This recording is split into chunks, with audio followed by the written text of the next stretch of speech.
그 느헤미야서를 읽으면 성벽 건축을 하는데 방해를 받지만 결국 성벽을 건축을 하지. 오랜 기간에 걸쳐서. 왜 벽을 건축한다는 건 뭘까? 벽을 건축한다는 거 어떤 의미가 있을까? 벽이 왜 필요할까? 어떤 경고하기 위해서. 구분 지점이야. 구분 지점이 잘 들어. 구분 지점이 처음에는 필요해. 근데 이 성벽이 나중에 어떻게 되니? 그게 자이든 타이든 나라 망해가지고 성벽 부분이 다 허물어져.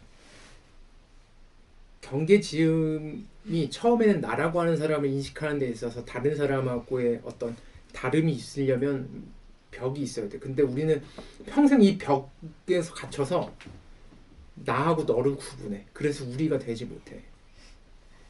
예수님이 우리를 자유케 하신 거는 이 벽을 허물면 이 벽이 있는 한 절대로 다른 사람을 사랑하는 건 불가능하거든. 이 나라고 하는 주관을 가지고 있는 내가 다른 타인을 사랑한다. 이거 불가능하거든.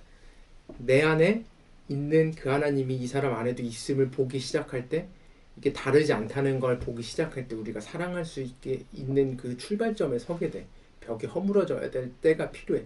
근데 처음부터 벽이 허물어져 있으면 내가 없거든. 무슨 얘기인지 이해되니? 벽은 필요해. 그래서 벽을 세우는 거야, 구약에서. 이게 그런 의미야. 영적, 내가 생각할 땐 그런 의미야. 벽을 세운다는 건 그래서 굉장히 중요해.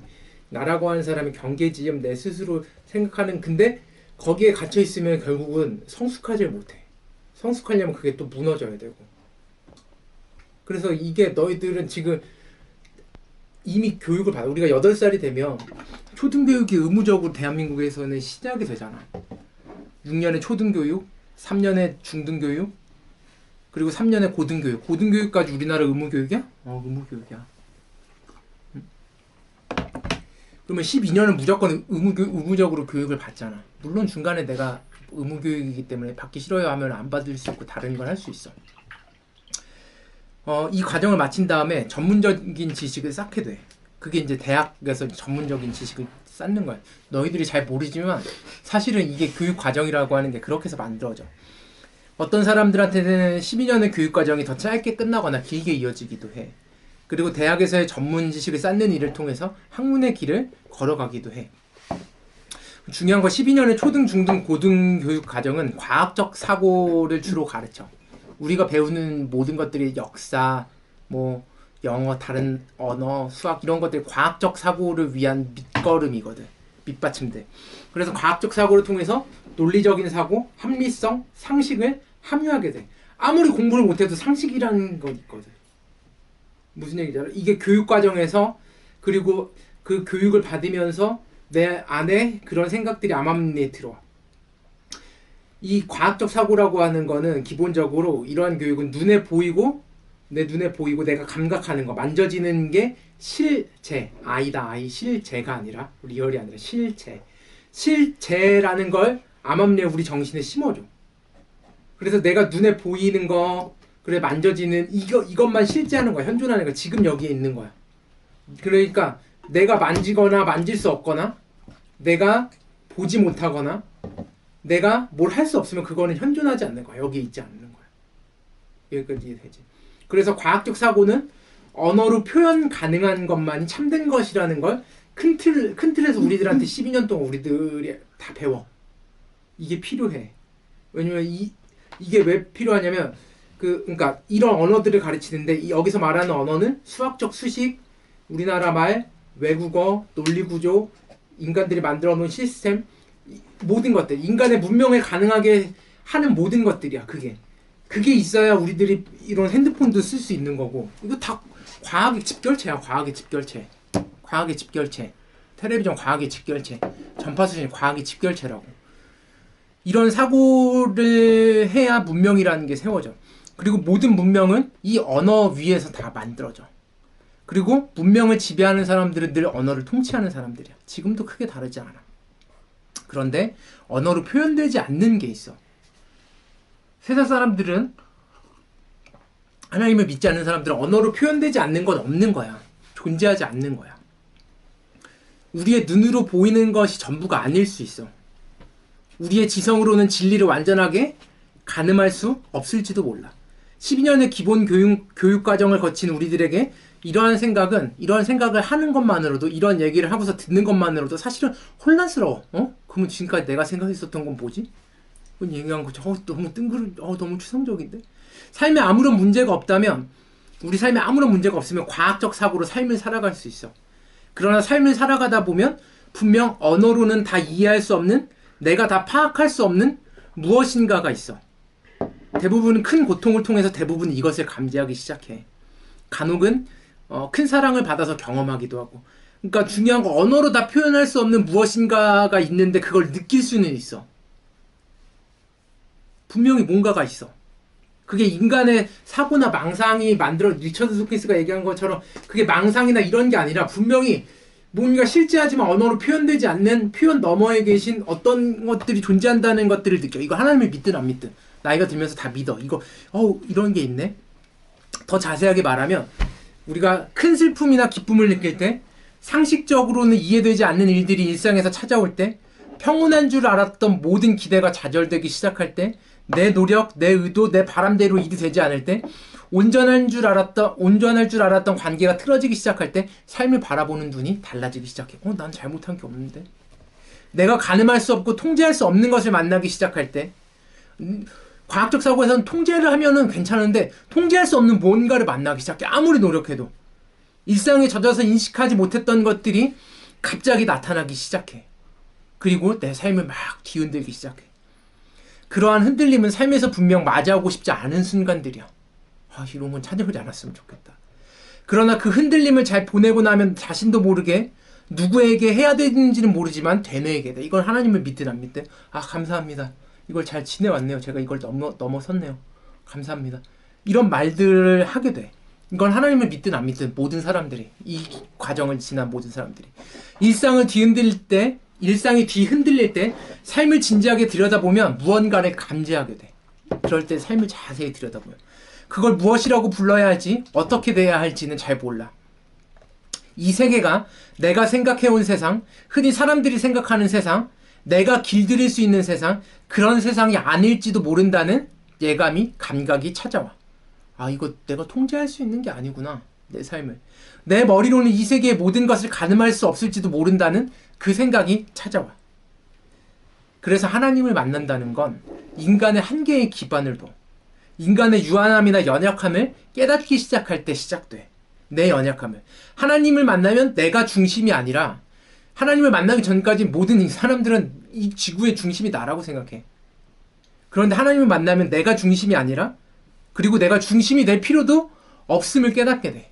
그래서 내가 중심이 되지 못하면 어떤 자리에서든 뭐에서든 내가 중심이 되지 못하면 낙심하고 굉장히 관계에서도 되게 힘들어지거든. 근데 중심이 될 필요도 없구나, 이걸 깨닫게 돼. 사람은 삶에서 일어나는 모든 일을 조망할 수 있는 시각을 가질 수 없어. 내 삶에서 일어나는 모든 것들을 내가 다 바라보고 이런 거구나, 이럴 수가 없어. 모든 현실을 파악하고 경험할 수가 없어. 내 정신, 내 마음, 내 안에 있는 빛으로 모든 것을 헤아리고 감싸고 밝힐 수 없어. 시간과 공간의 지배를 받으니까 내가 느끼는 건 한계가 있고, 내가 바라보고 내가 판단하는 것들 한계가 있어. 나는 만물의 중심이 아니야. 오히려 나는 거대하고 풍요로운 어떤 망의 일부야. 타인과 함께 어우러져서, 내 이웃들과 함께 어우러져서 만들어가는 작품의 일부야. 이걸 깨달아야 돼. 정리하면 하나님을 만났을 때 우리는 두 가지의 응답을 할 수 있어. 느헤미야에서도 나오지. 하나님을 만난 사람들이 할 수 있는 건 두 가지야. 건강한 응답을 할지 해로운 응답을 할지. 건강한 응답은 신앙을 시작하게 해. 느헤미야 술관원이었어. 충분히 아무것도 안 해도 돼. 거기서 근데 하나님을 만날 때, 하나님과 하는 이야기를 들었을 때 마음에 뭔가가 오거든. 건강한 응답을 해. 신앙으로 이어져. 느헤미야가 성전 건축을 시작하려고 할 때 방에서 똑같은 얘기를 듣지만, 똑같은 상황들을 보지만 해로운 응답을 해. 이런 거는 끔찍한 종교로 빠져들게 만들어. 해로운 응답은 모든 것이 나하기에 달렸고, 결국 이 나가 만물의 중심이고, 모든 한계는 나의 힘으로 극복할 수 있다는 생각을 포장하는데 종교를 사용해. 이걸 포장해. 그럴 수가 없으니까 그걸 포장한다고. 이러한 종교의 사용은 아주 무서워. 그 믿음 안에 있으면 내가 그러한 포장지로 믿음을 사용한다는 인식조차 하지 못해. 지금 뭐 한국교회가 뭐 이래서 문제 아니 이걸 몰라서 그래. 모든 신앙인들이 교회에서 예배를 드리는 이 사람들이 이걸 몰라서 그래. 그 믿음 안에 있으면 내가 그런 포장지로 내 믿음을 포장하고 있는 것조차도 몰라. 그리고 아주 끔찍한 믿음을 낳아. 절대적인 진리, 분명한 진실에 접근하는 권한이 나에게 있다고 믿어. 하나님을 만나는 권한이 나한테 있다고 믿어. 나가 나의 삶의 주인이라고 믿는 거야, 이게. 성경에선 이걸 죄라고 하는 거야, 이걸. 이 믿음으로부터 타인과 나의 관계를 들여다보기 시작해, 이 잘못된 믿음으로. 이기적인 나의 관점이 공평하다고 여겨. 옳다고 여겨. 따라서 이 세계가 어떤 곳인지를 나는 진정으로 이해하고 있다고 생각해. 나는 인간관계를 어느 정도 알고 있다고 생각해. 더는 배울 것이 없다고 생각해. 그렇게 믿어. 모든 믿음, 그리고 심지어 정통 종교 안에도 이러한 믿음들이 들어와 있어. 인간이 던지는 모든 물음에 스스로 답할 수 있고 모든 한계를 스스로 극복할 수 있다고 믿게 만드는 것은 나쁜 종교야. 근데 우리가 이걸 지향하는 사람들이 있어. 믿음을 통해서 참된 현실, 실제를 보지 못하게 되면 그건 믿음이 아니야. 그 믿음을 지향하도록 하지 못하는 종교는 잘못된 종교야. 참된 현실, 그래서 내가 거대한 망의 일부구나. 내가 이 세상을 통제할 수 없구나. 나조차도 통제할 수 없구나. 이걸 깨닫는 게 중요한데 이거를 그렇지 않다고 계속해서 포장하는 거야. 앞으로 너가 이걸 극복해야 되고 네 힘으로 해야 되고 네가 뭔가를 해야 되고 그리고 이런 걸 가르치는 교회는 잘못된 교회야. 이단이건 정통교회건 이걸 가르치는 교회는 잘못된 교회야. 무엇이 참된 종교이고 건강한 믿음인가를 판단하는 기준이 있어. 그 기준은 그 종교가 그 믿음이 실제 현실에 눈을 감게 하는가 뜨게 하는가에 있어. 참된 믿음은 눈을 열어줘.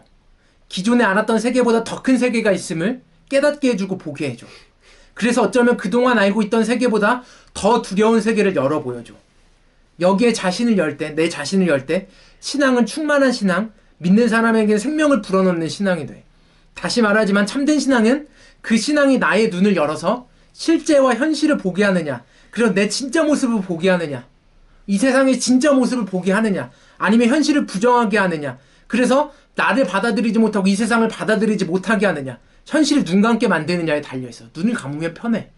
이 눈을 안 뜨면 편해. 참고로 세계란 나 자신, 내 주변의 이웃, 다른 피조물, 이들이 얽히고 설켜서 만들어내는 관계, 시스템, 이 모든 것들이 다 나도 들어가 있고 이 사람도 들어가 있고 공동체, 우리가 살고 있는 이 세상 모든 게 다 세계야. 그게 연결돼서 얽히고 설켜져 있는 게. 우리가 믿는 기독교 신앙은 더 보게 해주는 거야. 신앙은, 믿음은 육체의 두 눈만으로는 잘못 썼구나. 두 눈만으로는 온전하게 볼 수 없는 세계를 보게 해주는 거야. 온 인류의 눈을 다 합쳐도 볼 수 없는 세계를 보게 해주는 거야. 이게 믿음이야.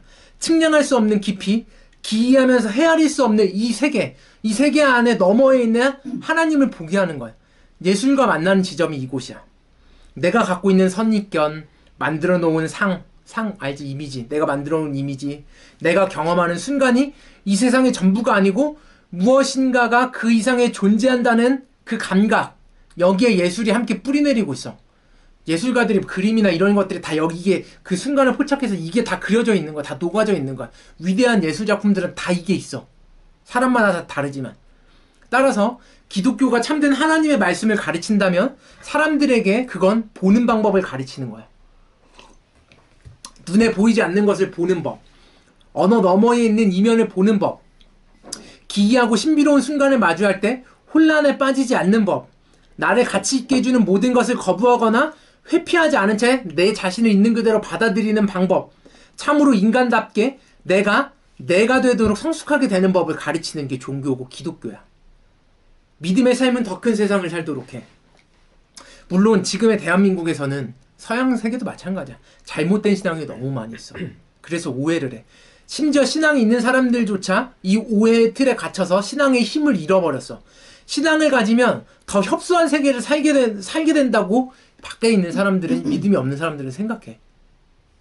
인간의 상식을 쪼그라들게 하고 삶을 축소시키고 압박하고 편협한 삶을 살게 한다고 생각해. 믿음이 없는 교회 안 다니는 애들이. 그래서 교회를 안 나오는 거야. 이게 잘못된 이해야. 참된 신앙은 그 신앙을 가진 사람을 거대한 세계로 이끌어. 참된 신앙은 내가 알고 있던 하늘, 내 생각에 따라 매끈하게 채색된 하늘을 열어젖혀서 진짜 이미지가 아니라 진짜 있는 그대로 지금 있는 그 하늘을 보게 해. 이거는 지금까지 본 적 없는 하늘, 놀랍고 낯선 별들로 가득 찬 하늘을 있는 그대로 보게 해줘. 기독교 신앙을 갖는다면 새롭게 하늘을 보는 일이 어떻게 일어날까? 느헤미야는 뭘 봤길래 그 상황에서 성벽을 건축하러 그 바벨론에서 나와서 성벽을 건축할 사람들을 이끌고 일로 왔을까? 그리고 왜 새로운 규율들을 에스라와 함께 사람들에게 지키라고 했을까? 그리고 왜 사람들은 지키지 못했을까? 느헤미야와 에스라가 여러 젖혀서 보여주고 싶었었던 세계는 어떤 세계였을까? 단순하게 성벽을 건축하는 거에 있지 않았다고. 성벽을 건축하는 건 뭐 그냥 가가지고 돈 주면 돼. 돈 보내면 된다고.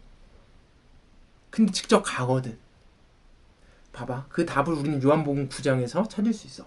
요한복음 9장에 보면 예수님께서 눈먼 사람 다 읽었지? 고치는 이야기가 나와. 요한복음의 9장의 이야기는 내 시각, 즉 실패하고 무지하고 겁먹은 내 실제의 모습을 이제 아이고 여기 아니구나. 미안해. 요한복음 9장의 말씀은 기독교적인 의미에서 그리스도교적인 의미에서 본다는 것이 무엇인지를 압축적으로 알려줘. 어떻게 되며 본다는 게 어떻게 본다는 걸 어떻게 되며 어떻게 본다는 것인지를 어떻게 본다는 건지를 알려줘 우리들한테. 이 이야기의 끝에 가면 바리새인들이 하는 이야기들이 있어. 이런 얘기를. 그러나 너희가 지금 본다고 말하니까 예수님한테 바리새인들한테 그러나 너희가 지금 본다고 말하니까 너희의 죄가 그대로 남아있다. 그러니까 얘네들은 본다고 얘기를 하거든. 바리새인들은 세상을 본다고. 난 지금 보고 있는데 난 제대로 보고 있고 난 잘 살고 있는데 이렇게 얘기하거든. 이 말은 이렇게 얘기할 수 있어. 너희가 볼 수 있다고 하니까 너희는 여전히 죄에 빠져 있는 거야. 예수님이 하는 거야. 이 말의 뜻은 이런 거야. 너희가 스스로 보지 못한다는 것을 알 때 비로소 길을 찾게 될 거야. 이 얘기야. 따라서 예수님은 바리새인들에게 역설적으로 말씀하시는 거야. 너희 문제는 너희가 보지 못한다는 사실을 알지 못하는 데 있다. 너희가 못 본다는 걸 깨닫지 못하는 데 있다. 너희가 관습적으로 행하는 일, 너희의 신분, 너희가 가진 기술, 너희가 소유한 것들에 사로잡혀서 너네가 지금 어떤 일을 하고 있는지 어떤 일에 종사하고 있는지를 너희는 보지 못한다. 이 얘기야. 요한복음 9장은 바리새인들이 정확하게 무엇을 보지 못하는지를 알려줘. 바리새인들은 자신을 움직이는 동력이 무엇인지 어떤 원리로 자신이 움직이는지를 보지 못했어. 자신들이 깊은 두려움에 사로잡혀 있다는 것을 보지 못했어. 자신들의 안전과 자신들이 선자리를 지키고 정당하기 위해서 폭력을 정당하게 사용하는 게 정당화된다고 하는 걸 알지 못했어. 자신들의 안위를 위해서 타인의 생명을 대가로 치러서 끝없이 희생양을 만들어내는 것, 그러한 일을 하면서도 자신들이 하는 일을 알지 못한다는 것, 하나님의 말씀을 이 모든 것을 정당화하는 포장지로 사용하고 있다는 것, 그들은 그것을 보지 못했어. 알지 못했어. 저들은 이 끔찍하고 혼란스럽고 비인격적이고 폭력적이고 거짓적이고 파괴적인 기제들이 자신들을 움직이는 동력인 걸 알지 못했어. 예수님은 말씀해 그 사람들한테 너네가 죄인이야. 그런데 그 죄인들을 알지 못해. 스스로 현실을 보지 못한다는 걸. 이들을 보도록 눈을 열어주면 그로부터 도망친다는 걸. 너네가 눈을 열어서 보여주잖아. 다 도망친다고. 무서워서. 보기 싫으니까. 봐봐. 얘네들이 자기네들이 얼마나 폭력적인지 몰라. 바리새인 그 눈먼 사람이 눈을 멀었다고 하니까 설명해보라고 하니까 계속 설명해보라고 하거든. 계속 설명해보라고 하니까 나는 지성이가 아까 얘기 나는 지금 중요한 거 나는 눈 떴고 그분이 뭐 누군지는 나도 잘 모르는데 지금 그분 때문에 눈을 떴다고 이 얘기밖에 없거든. 그러니까 너가 뭐를 하냐고 이 거짓말쟁이. 넌 눈먼 사람이고 넌 아무것도 아니라고 폭력적인 언어들을 하는데 이게 얘네들이 움직이고 있다는 걸 자기네들이 움직이고 있다는 걸 움직이는 동력이 이 분노와 두려움과 이 세상에 알지 못한 내 자리, 내 소유 이걸 지키려고 하는 마음이라는 걸 알지 못하는 거야. 보지 못하는 거야. 관계를 통해서 나는 드러나. 나라고 하는 사람은. 친구하고의 정직한 관계. 내 원수라고 여기는 사람, 적과의 정직한 이 관계를 통해서 내가 진정으로 어떤 사람인지 드러나. 대다수는 내가 진짜 어떤 사람인지 드러날 때 도망치려 해. 내가 얼마나 잔인하고 내가 얼마나 무식하고 내가 얼마나 비감정적이고 비논리적인 사람인지가 드러나. 적하고의 관계, 친구하고의 관계에서. 그게 드러날 때 도망치려 해.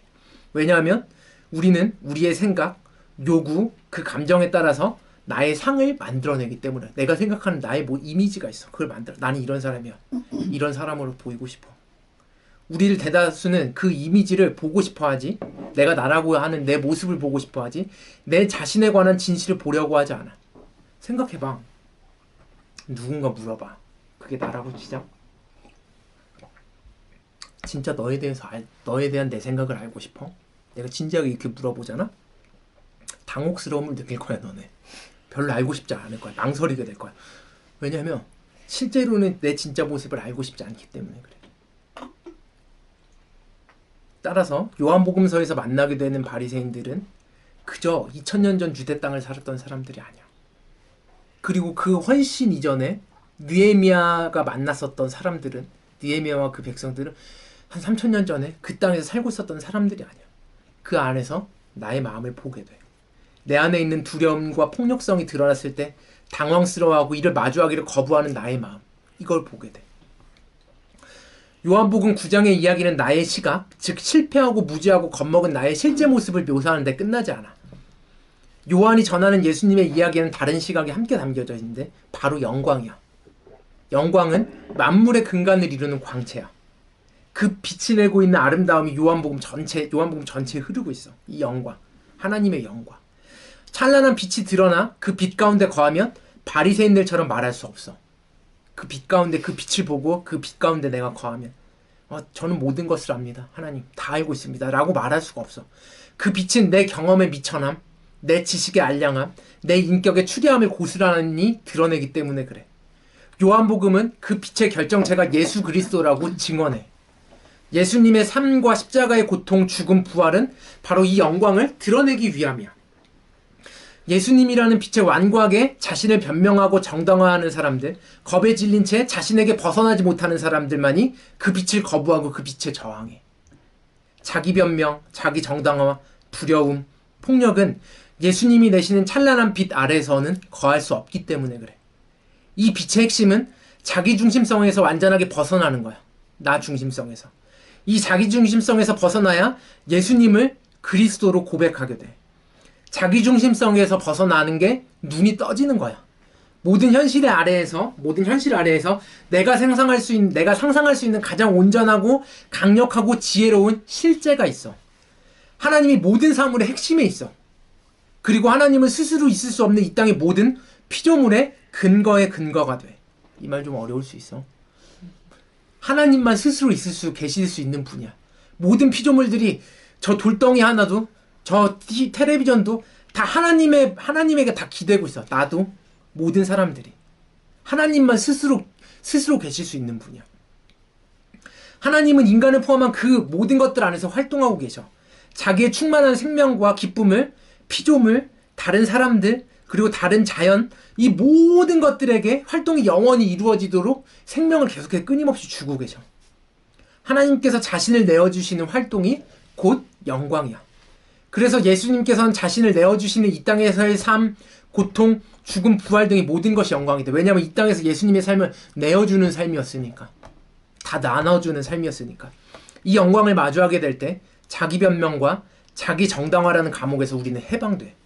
영원하고 무한하며 한계가 없는 유일한 사랑을 마주하게 돼. 이 땅에는 없는, 이 땅에서 사람들에게 기댈 수 없는, 사람들에게서 받을 수 없는 영원하고 무한하고 한계가 없는 유일한 사랑을 마주하게 돼.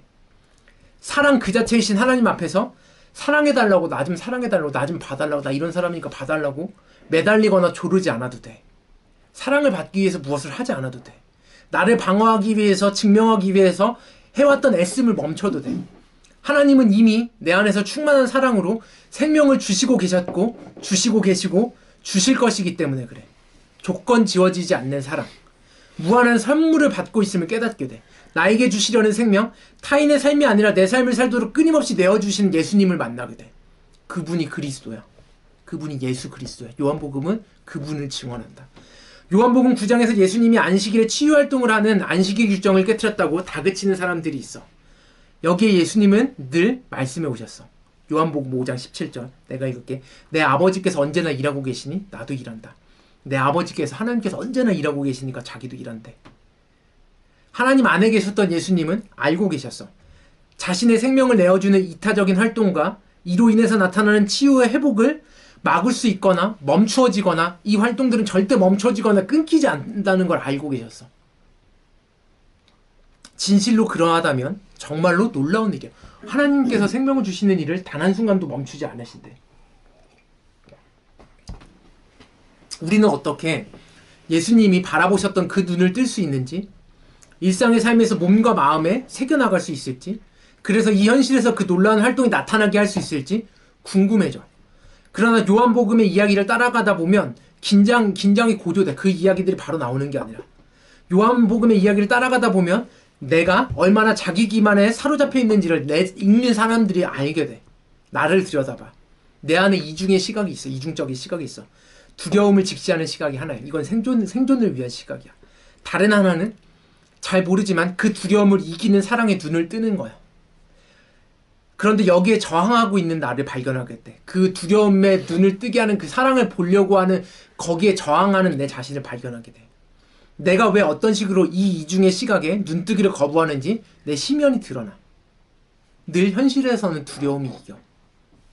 적어도 내 눈에는 그렇게 보여. 현실에서는 두려움이 늘 이겨. 예수님의 삶을 봐. 요한복음에서. 바로 막 다 사람들이 막 영광을 보고 그래서 아니야. 예수님의 삶은 어떻게 돼? 비난받고 처형을 당해. 사람들은 보기를 거절해. 제자들까지도 그것들을, 그 예수님의 영광을 보는 걸 거절해. 그 두려움을 이기는 사랑을 보는 걸 거절해. 이게 다 같은 얘기인데, 너네 잘 아는 얘기. 풍랑이 막 일 때 예수님 막 저벅저벅 무리를 걸어오셔. 베드로, 오 예수님, 오 영광을 봐. 네 두려움을 이겨내면 너도 걸을 수 있어. 걸어봐. 하다가 자기가 여기에 있다는 걸 아니까 바로 또 빠져버려. 다 똑같은 얘기야. 사람들은 보기를 거절해. 그리고 예수님은 그것 때문에 십자가에 달려서 돌아가셨어. 사람들의 거부가 곧 십자가의 죽음이야. 그런데 요한복음은 계속 이야기해. 거기서 끝나는 게 아니라 이 죽음이 다시 영광이 임하는 순간이 되었다고 증언해.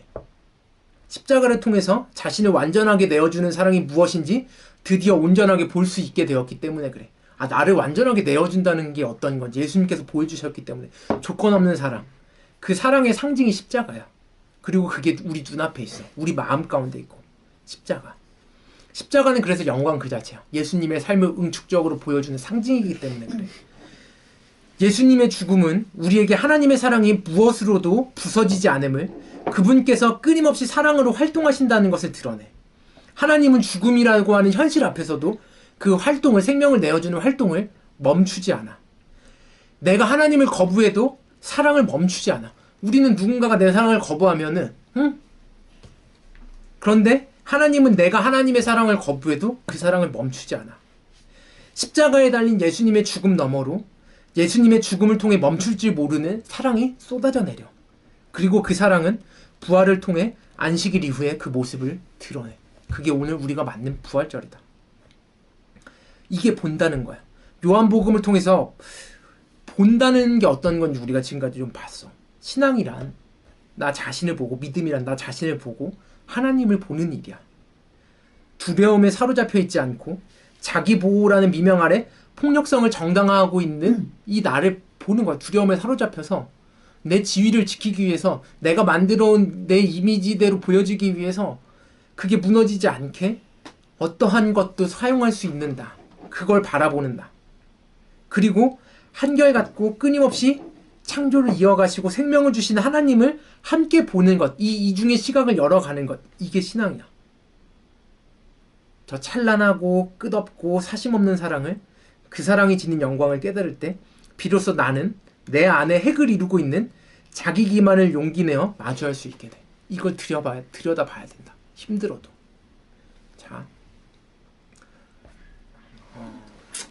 자, 이 얘기하고 문제 맞을 건데. 세 사람이 바닷가에서 지는 해를 바라본다. 첫째 사람은 황혼 속에서 해의 아름다움을 보고 그 광경을 즐겨. 보고 듣고 만지고 움직이는 것들을 상대하는 감각적 유형의 사람이야. 그에게는 보이고 들리고 만져지는 것들만으로도 충분한 현실이 돼. 관념이나 통찰 또는 사물의 이치 따위에 관심이 없기 때문에 그래. 이게 제1의 눈이야. 이걸로 세상을 봐. 대부분은 이건 누가 가르쳐주지 않아도 이 눈으로 다 세상을 본다. 이 사람의 사유에서는 그래서 앞을 보지 못하는 맹인은 문제가 심각한 사람이야. 오늘 우리가 바리새인들이 이 장님을 바라보는 이 사람들은 다 제1의 눈으로 세상을 보는 사람이야. 둘째 사람이 첫째 사람이 본 아름다움을 똑같이 보고 즐긴다. 여기에 조리 있는 사유, 기술, 과학을 사랑하는 다른 사람들처럼 우주를 보면서 그 보이는 것들을 설명할 수 있는 자신의 능력을 아울러서 즐겨. 그는 상상, 직관, 이성을 통해서 세상을 봐. 이게 제2의 눈이야. 눈에 보이는 것만이 전부가 아니라 그걸 통해서 설명할 수 있고 거기에 의미를 발견할 수 있는 사람. 상상력이 있고 직관할 수 있고 이성을 통해서 세상을 보는 사람. 여기까지만 돼도 우리는 여기까지는 지식이냐고 부른다. 셋째 사람은 눈에서 봄으로 설명으로 나아가고 눈으로 보고 그 다음에 설명을 하고 설명해서 맛을 보는 단계로 나아가는 사람들이 있어. 그래서 자신을 자신 아닌 다른 모든 것에 연결하는 근원적인 신비, 일관성, 공간성 앞에서 경외심을 느껴. 모든 봄과 알매, 완성된 목표를 바라봐. 이게 제3의 눈이야. 영적인 눈이야. 예언가들은 제1의 눈과 제2의 눈으로 세상을 보되 그 너머에 눈길이 닿아있어. 어떤 신기한 동시성에 의해서 가슴 공간과 머리 공간과 신체의 깨어남이 자연 발생적으로 걷잡을 수 없이 한꺼번에 열릴 때 그 일이 일어나. 이 말 좀 어렵냐? 어떻게 쉽게 써주냐? 아주 쉽게 얘기하면 지금 여기 있음을 느끼는 거야. 내가 지금 여기 있음을. 내가 얘기했지. 내가 지금 여기 있지만 내가 지금 여기 현존하지 못하거든. 우리가 하나님을 만나지 못한 이유는 간단해. 하나님은 여기 계셔. 지금 여기 있는데 나는 몸만 여기 있는 거지. 내 생각과 내 영은 이미 여기 안 있어. 두려움에 사로잡혀 있거나 미래에 대한 염려 때문에 두려움에 사로잡혀 있거나 과거 때문에 죄책감에 사로잡혀 있거나 두려움에 사로잡혀 있거나 아니면은 죄책감 뭐 이런 것들에 사로잡혀 있어서 과거에 사로잡혀 있기 때문에 지금 여기 계신 하나님을 보지 못해. 지금 여기를 그래서 살지 못해. 내가 지금 여기 있음을 보는 게 요한복음에서 얘기하는 그리고 내가 지금 얘기한 제3의 눈, 영적인 눈을 뜨는 거야. 그래서 온 세상과 내가 연결되어 있고 내 이웃과 연결되어 있음을 느끼고 보는 거야. 이 느낌의 근원은 하나님 안에 내가 있음을 느끼는 데서부터 시작돼. 그래서 내 죄로부터 예수님을 만나면 죄로부터 벗어나야 한다고 하잖아. 그게 그 얘기야. 이 감정으로 벗어나서 지금 내가 여기를 살게 해주는 거야, 예수님이. 진리를 알면 너희가 자유케 된다는 얘기가 너희들을 올가매고 있는 그 모든 것들로부터 벗어나야 된다고. 하나님을 만나는 아름다운 순간. 그래서 아름다운 순간이야. 심오한 슬픔과 심오한 기쁨이 함께 담겨있는 순간. 기쁨뿐만 아니라 슬픔도 함께 담겨있는데 그게 그냥 좋아. 그래서 벌거벗은 지금 내가 지금 벌거벗고 있는 나 있는 그대로의 모습, 하나님이 창조하신 그 모습 그대로 회복하는 것, 이게 예수님을 만나는 거야. 예수님을 마음에 모시고 사는 사람들이야 이게. 근데 이걸 우리가 못한다. 왜냐면 봐봐, 너네 기도하는 얘기를 했잖아. 다 못하지. 응? 그리고 지금 기도하라고 하는데 다 너네 말하는데 뭔가 죄책감이 느껴져. 이렇게 된다고. 이렇게 된다고. 죄책감을 느낄 필요가 없다니까. 중요한 거 그걸 하면 돼. 하나님을 감각하도록 아침에 시간을 만들어. 너는 이거 해야 돼. 이거를 못 하잖아? 그러면 어떤 것도 할 수가 없어. 그런데 이걸 못 한다고 해서 죄책감을 느낀다? 그거는 더 안 좋은 거야. 더 문제가 있는 거야. 무슨 얘기인지 알아? 이걸 해야지 되는데 이걸 못 한다고 해서 무슨 큰 문제가 생기거나 너희들 삶에 뭐 너네가 큰 잘못을 했다거나 그런 건 아니야. 근데 이걸 못하면 내가 얘기한 이걸 하나님을 감각하는 이 느낌들이 살아나질 않아. 너희들 안에 이미 다 있다니까. 하나님을 느낄 수 있는, 감각할 수 있는. 그래서 아침에 일어나면 무릎부터 꿇고 그 시간 2분을 내가 말했지 2분 절대 짧지 않다고. 왜냐면 아침에 2분은 황금 같은 2분이기 때문에 그래. 너는 이걸 해야 돼. 이걸 해야 돼. 이걸. 근데 이게 처음에는 힘들어도 이게 되잖아? 중요한 건 이거야. 이 자체가 아니라 이걸 통해서 하나님을 만나기 시작하면 내 안에 계신 하나님을 내가 느끼기 시작하면 그래야 내가 내 모습을 온전하게 마주할 수 있고 아 이런 거구나 느끼게 되면 진짜로 일을 하면서도 어떤 내가 감정에 사로잡히면서도 아 그런 감정들이 있지. 나한테 막대하는 사람들 보면 마음에 짜증이 밀려오지. 막 힘든 일 겪으면 어려운 일 겪으면 힘들지. 걱정과 두려움이 있지. 근데 거기에 매몰되지 않는다고 내가 누군지를 아니까. 아 나는 사랑하는 자고 아 여기에 내가 세상의 중심이 아니지. 하나님께서 왕 되시지. 그래 하나님께서 하시는 일이지. 이게 그냥 믿는 게 아니라 논리적으로 이게 받아들여진다고요. 언어 너머에 계신 그 하나님을 만나게 되면, 눈을 뜨게 되면, 이걸 눈을 못 뜨면 바리새인들 같은 느헤미야의 성벽 건축하는 걸 방해하는, 느헤미야와 에스라가 하는 그 이야기 얼마나 폭력적이야. 이혼하래 막 얼마나 폭력적이야. 그러면 왜 그렇게 하는지 이유를 모른다니까. 하나님이 명령하시는 것들이 말도 안 되는 것처럼 느껴진다고. 근데 그걸 감각하면, 아, 이래서 하나님께서 이렇게 하시는구나. 내 삶에서 그래서 이러한 일들이 너희들이 보고 느낄 수 있다. 하나님께서 일하시는 걸 너희가 이 순간에 느낄 수 있다. 지금 여기를 살 수 있게 된다. 그 예수님을 만날 수 있었으면 좋겠어. 그 십자가를 만날 수 있었으면 좋겠어. 우리가 믿는 신앙이란 이런 거다. 그냥 교회 나와서 예배 드리는 게 아니라 너희들의 삶을 올가매고 있는 모든 것들로부터 유일하게 자유할 수 있게 하는 것. 이 세상에서 경험하지 못하는 그 무한한 사랑을 유일하게 주실 수 있는 그분을 꼭 만날 수 있었으면 좋겠어. 너희들 삶에서. 기도합시다.